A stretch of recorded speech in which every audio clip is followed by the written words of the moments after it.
Opa, tudo bem? Eu sou o Luiz Camargo e seja muito bem-vindo.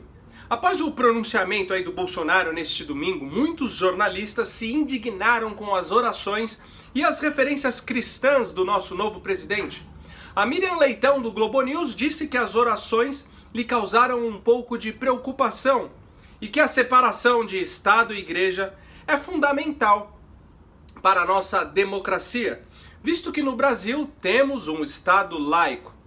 Bom, nesse vídeo eu quero falar rapidamente sobre o conceito de Estado laico, mas antes já deixa seu like, faz aquele comentário esperto, confere aí sua inscrição, pois todos os dias as pessoas me dizem que estão sendo desinscritas do canal.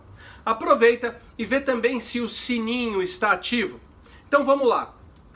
Nosso Estado é laico sim. Podemos também chamar de Estado secular. E essa condição deve ser defendida com unhas e dentes por todos nós. O laicismo é uma prerrogativa democrática que, inclusive, historicamente, sempre foi promovido por conservadores e liberais. Mas aqui no Brasil, isso ainda causa muita confusão para algumas pessoas que, por total ignorância, repetem o que outros ignorantes dizem e assim, de forma endêmica, ficam desconfiadas, quando políticos externam a sua fé dentro do governo. Assim como também criticam crucifixos expostos nos órgãos públicos, criticam a expressão Deus seja louvado, impresso aí nas notas de real, entre outras coisas. O que elas não entendem é que um Estado laico é simplesmente aquele que não tem uma religião oficial, porém respeita e garante a liberdade de crença. No Brasil, temos o direito garantido de professarmos a fé que desejarmos, e isto está assegurado no artigo 5º, inciso 6, da Constituição Federal. O Estado laico é diferente de um Estado teocrático, que é aquele que se submete às normas de uma religião específica, como os países islâmicos, onde o governo se submete à Sharia, que é o conjunto de leis compreendidos pelo Alcorão. Na Idade Média, a Europa possuía inúmeras teocracias, monarquias que eram controladas pela Igreja. Inclusive, uma das premissas da Reforma Protestante foi a separação entre Igreja e Estado. Mas o Estado laico também não é, de forma alguma, um Estado laicista ou Estado ateu, pois este é aquele que proíbe os ritos e as manifestações religiosas, como nos regimes socialistas, onde as igrejas são destruídas e as pessoas muitas vezes executadas por professarem a sua fé.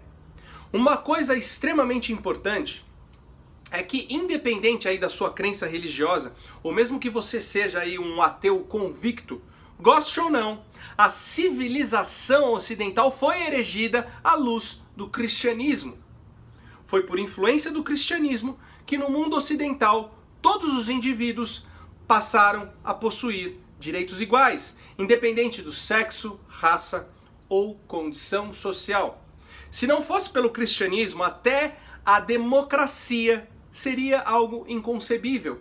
Os direitos humanos universais que conhecemos hoje não existiriam sem a influência da moral judaico-cristã. A grande verdade é que o cristianismo foi responsável por civilizar a humanidade, senão ainda estaríamos sendo atacados pelos bárbaros, ou estaríamos sendo sacrificados nos altares pagãos para aplacar a ira dos deuses. Os Estados Unidos reconhecem tanto isso que, mesmo sendo um país laico e extremamente democrático, o presidente norte-americano é empossado fazendo um juramento com as mãos sob a Bíblia. E é por isso que no Brasil, um país onde a população na sua maioria é formada por cristãos, ainda se preservam os crucifixos e outros símbolos nas nossas instituições públicas.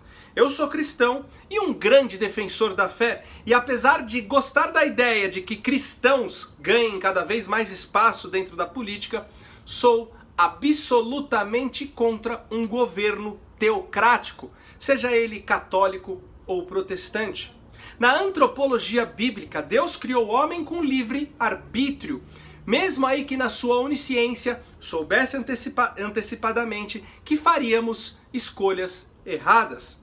Jesus nunca obrigou ninguém a segui-lo, e quando questionado sobre o que fazer com o dinheiro dos impostos, foi bem claro: dê a César o que é de César, dê a Deus o que é de Deus. Enfim, em um estado laico como no Brasil, podemos escolher professar a fé que desejarmos. A liberdade de crença religiosa é constitucionalmente inviolável, e essa inviolabilidade estende-se, obviamente, à pessoa do presidente eleito. Ou seja, o Estado é laico, mas o nosso novo presidente é cristão, e por isso vai ter Bíblia e vai ter oração, sim. E se reclamar, vai ter culto, vai ter missa e vai ter louvor também. Não gostou? Vai chorar em Cuba,